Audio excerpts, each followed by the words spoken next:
नमस्कार, आप सबों का मैं स्वागत करता हूं आपके अपने YouTube चैनल एडुस्थली पर। आज मैं आपके साथ एक नई गवर्नमेंट वैकेंसी को डिस्कस करने जा रहा हूं और ये जो वैकेंसी लाई गई है वो नेशनल केमिकल लेबोरेटरी द्वारा लाई गई है। NCL एक प्रीमियर साइंटिफिक रिसर्च और डेवलपमेंट इंस्टीट्यूट है council of scientific and industrial research के अंदर, और ये एक तरह से ऑटोनोमस बॉडी है CSIR, ministry of science and technology के अंदर, आप सबको मालूम होगा। तो इसने JSA के पद पर, जूनियर सेक्रेटरीट असिस्टेंट के पदों पर नियुक्ति के लिए एडवर्टीजमेंट जारी किया है। उसी का मैं आज आपके साथ डिस्कस करूंगा, तो आप वीडियो को अंत तक ज़रूर देखें। इसमें मैं आपके साथ सारे बेसिक डिटेल्स शेयर करूंगा कि कितनी सीट्स आई हैं, क्या एप्लीकेशन फ़ी है आपका, एप्लीकेशन का डेट क्या है आपका, एग्ज़ाम का पैटर्न क्या है, एज लिमिट क्या रहने जा रही है। और जो लोग भी हमारे चैनल पे नए आए हैं वो चैनल को सब्सक्राइब जरूर कर लें, क्योंकि जो भी गवर्नमेंट वैकेंसीज आती है, चाहे वो सेंट्रल लेवल पे हो या फिर स्टेट लेवल पे हो, उसके रिगार्डिंग वीडियोस मैं अपने चैनल पे लेके आता हूँ। तो सबसे पहले आप जान लीजिए कि आप 7 अप्रैल 2025 से इसका फॉर्म भरना स्टार्ट हो गया है और लास्ट जो रखा गया है वो 5/5/2025 संध्या के शाम 5:30 बजे तक आप फॉर्म भर पाएंगे। ऑनलाइन एप्लीकेशन ही भरना है, कोई हार्ड कॉपी आपको भेजनी नहीं है, ये आप ध्यान रखेंगे। तो टोटल जो सीट्स आई हैं उसमें आप देख लें 18 सीट्स आई हैं, जिसमें JSA general, JSA stores and purchase और JSA फाइनेंस एंड अकाउंट में वैकेंसी आई है। जहां JSA जनरल में 11 वैकेंसी आई है, जिसमें अनरिजर्व्ड के लिए 5, OBC नॉन क्रीमी लेयर के लिए 2, शेड्यूल कास्ट के लिए 2, शेड्यूल ट्राइब के लिए 1, EWS के लिए 1 वैकेंसी लाई गई है।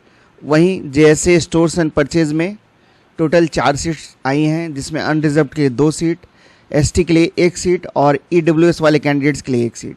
वहीं JSA फाइनेंस एंड अकाउंट में टोटल जो वैकेंसी आई है वो 3, अनरिजर्व वाले कैंडिडेट्स के लिए 2 और अनुसूचित जाति के लिए 1।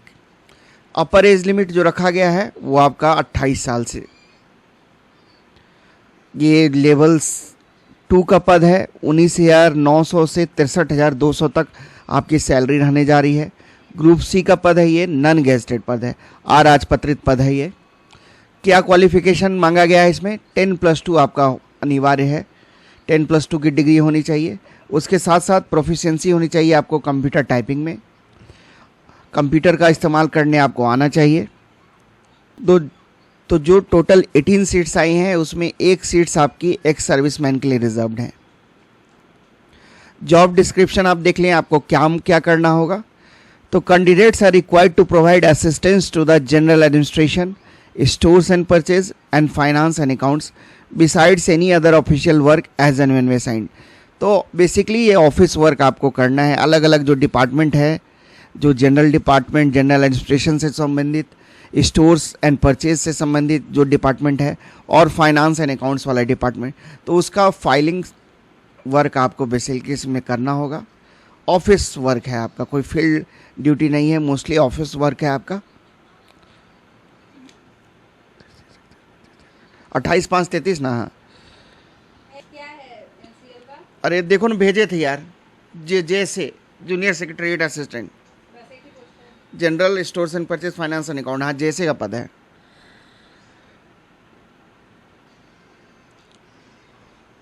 ये CSIR के हाँ हाँ, CSR होगा। तो जो लोग CSIR में पहले से जॉब कर रहे हैं उनके लिए कोई एज लिमिट नहीं रखी गई है, अपर एज लिमिट।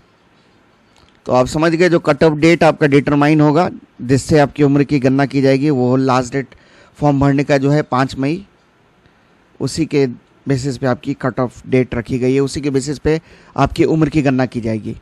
अब हम एप्लीकेशन फ़ी को देखते हैं। एप्लीकेशन फ़ी जो रखा गया है इसमें 500 रुपये। ये फ़ी अनरिजर्व वाले बच्चों को देना होगा, OBC और EWS कैंडिडेट्स के लिए 500 रुपये। और जो महिला हैं, शेड्यूल कास्ट के कैंडिडेट्स हैं, schedule tribes, persons with benchmark disabilities, ex serviceman candidates और CSR के जो परमानेंट एम्प्लॉयज़ हैं, उनके लिए कोई एप्लीकेशन फ़ी नहीं है। एप्लीकेशन फ़ी आप ऑनलाइन पेमेंट कर सकते हैं, UPI, नेट बैंकिंग, क्रेडिट और डेबिट कार्ड का इस्तेमाल करके। अब हम एग्जामिनेशन का पैटर्न समझ लेते हैं, क्या सिलेबस रहने वाला है आपका। तो आपको परीक्षा में 2 पेपर्स मिलेंगे, paper 1 and paper 2। OMR based भी हो सकता है एग्ज़ाम, या फिर CBT मोड पे भी हो सकता है आपका पेपर, बट ऑब्जेक्टिव नेचर का आपका एग्ज़ाम रहेगा, ये कंफर्म है। मल्टीपल MCQ पैटर्न में आपका एग्ज़ाम होगा। क्वेश्चंस हिंदी और अंग्रेजी दोनों में सेट किए जाएंगे। इंग्लिश भाषा के क्वेश्चंस को छोड़ के बाकी आपको हिंदी में भी प्रश्न देखने को मिलेंगे। जो स्टैंडर्ड रहने वाला एग्ज़ाम का, वो क्लास 12 के स्टैंडर्ड का क्वेश्चंस आपको देखने को मिलेगा। टोटल जो क्वेश्चंस रहेंगे कुल, वो 200 क्वेश्चंस रहेंगे, और जो समय अवधि मिलेगी वो आपको 2 घंटा 30 मिनट मिलेगी। पेपर 1 जो आपका पेपर है वो मेंटल एबिलिटी टेस्ट का है, जिसमें 100 क्वेश्चंस रहेंगे। प्रति क्वेश्चंस का जो वेटेज रहेगा वो 2 मार्क्स का रहेगा, मतलब एक क्वेश्चन अगर आप सही करते हैं तो 2 मार्क्स आपको मिलेंगे, और इसमें कोई निगेटिव मार्किंग नहीं है। मेंटल एबिलिटी टेस्ट में आपका general intelligence, quantitative aptitude, reasoning, problem solving, situational judgement से प्रश्न देखने को मिलेंगे। वहीं जो पेपर 2 है आपका, जिसके लिए आपको 1 घंटे का समय मिलेगा, इसमें आपको जनरल अवेयरनेस और इंग्लिश लैंग्वेज से प्रश्न होंगे। दोनों से 50-50 क्वेश्चंस पूछे जाएंगे, और प्रति क्वेश्चंस का जो वेटेज रहेगा वो 3 मार्क्स का रहेगा। तो फर्स्ट GS में जो मैक्सिमम मार्क्स है वो 150, इसी तरह इंग्लिश लैंग्वेज में मेरी जो मैक्सिमम मार्क्स है वो 150। बट इसमें आप ध्यान रखेंगे, इसमें आपका निगेटिव मार्किंग है। हर एक रॉन्ग आंसर के लिए आपके 1 मार्क्स डिडक्ट कर लिए जाएंगे। जहाँ मेंटल एबिलिटी टेस्ट जो आपका पेपर 1 था उसमें कोई निगेटिव मार्किंग नहीं थी, लेकिन पेपर 2 जो है इसमें आपकी नेगेटिव मार्किंग है। और उसके बाद आपका कंप्यूटर टाइपिंग टेस्ट होगा।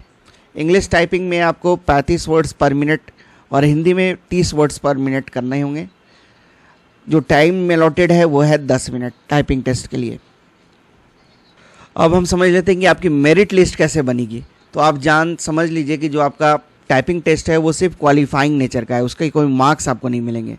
अगर आप 35 वर्ड्स पर मिनट 10 मिनट में कर देते हैं इंग्लिश में, और 30 वर्ड पर मिनट हिंदी में कर देते हैं विथिन 10 मिनट्स, तो आप क्वालिफाई हो जाएंगे।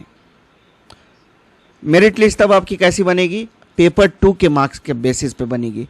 पेपर 1 में आप जानते हैं वो भी सिर्फ क्वालिफाइंग नेचर का है। जो मेंटल एबिलिटी टेस्ट वाला पेपर था वो भी सिर्फ आपका क्वालिफाइंग है।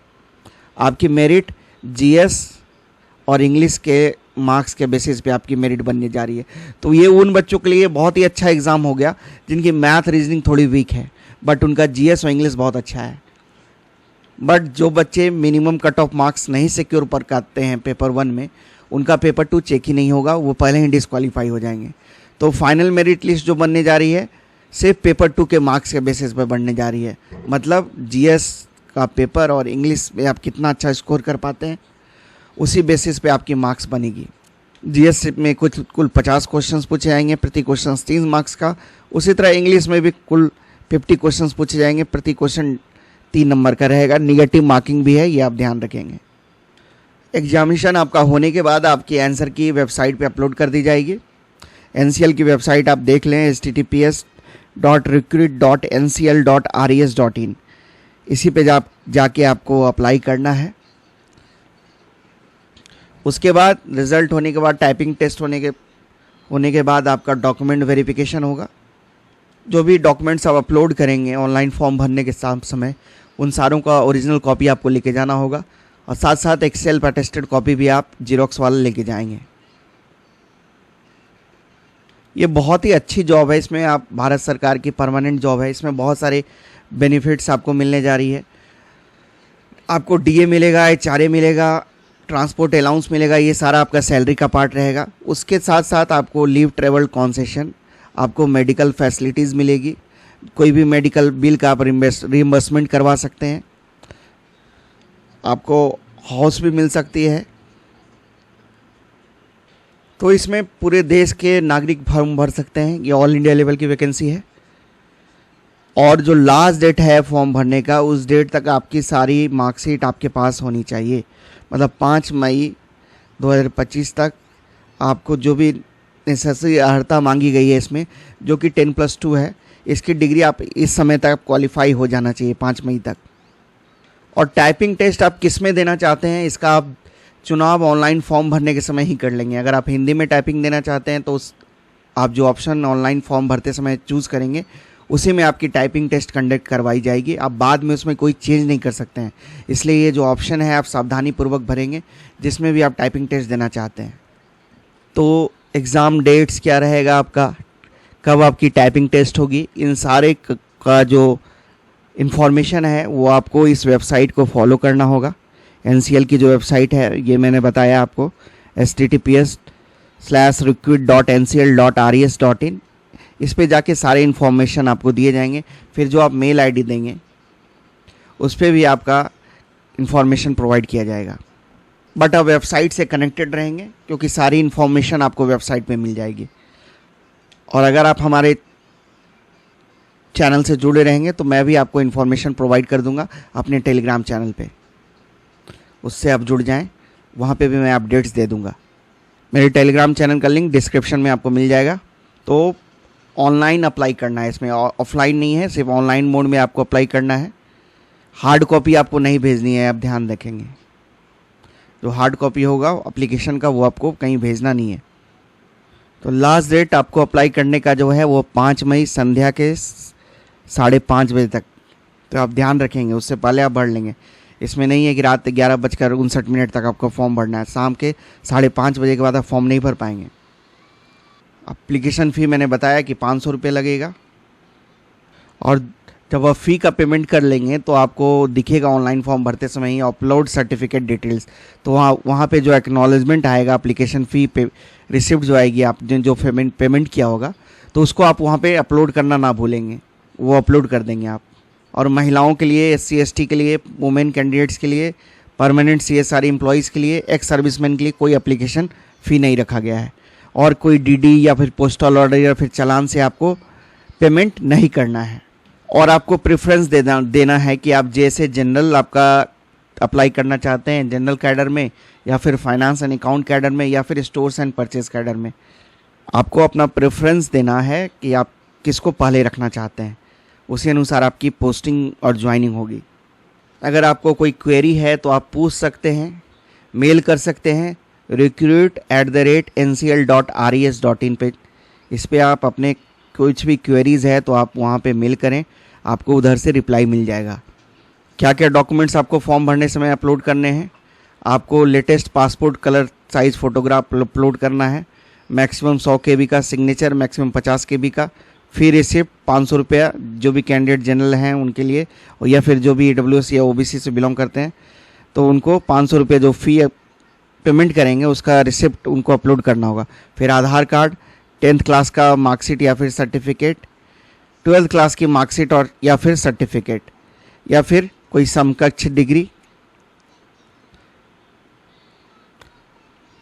और जो कास्ट सर्टिफिकेट जो भी रिजर्वेशन का लाभ लेना चाहते हैं, कोई पहले से काम कर रहे हैं तो नो ऑब्जेक्शन सर्टिफिकेट उन्हें देना पड़ेगा। पर्सन्स विद बेंचमार्क डिसेबिलिटीज़ को अपना सर्टिफिकेट अपलोड करना पड़ेगा। उसी तरह विधवा वालों के लिए भी उन्हें एफिडेविट देनी पड़ेगी कि वो रीमैरिड नहीं है। एक्स सर्विसमैन के लिए भी full discharge book along with prescribed annexure 14 उन्हें भर के देना होगा। तो यही बेसिक डिटेल्स था इस वैकेंसी के रिगार्डिंग। 7 अप्रैल से फॉर्म भरना स्टार्ट हो गया है। लास्ट डेट जो रखा गया है 5 मई। तो आप फॉर्म को अवश्य भरें, अच्छा पोस्ट है ये, भारत सरकार की रिप्यूटेड संस्था से जुड़ने का आपको मौका मिलेगा। और मैं बता दूं कि आप अगर नए हैं हमारे चैनल पे तो चैनल को सब्सक्राइब ज़रूर कर लें। बाकी आप जनरल स्टडीज़ के प्रिपरेशन के लिए भी आप हमारे चैनल को फॉलो कर सकते हैं। बिहार करंट अफेयर्स भी आपको हमारे चैनल पे मिल जाएगा।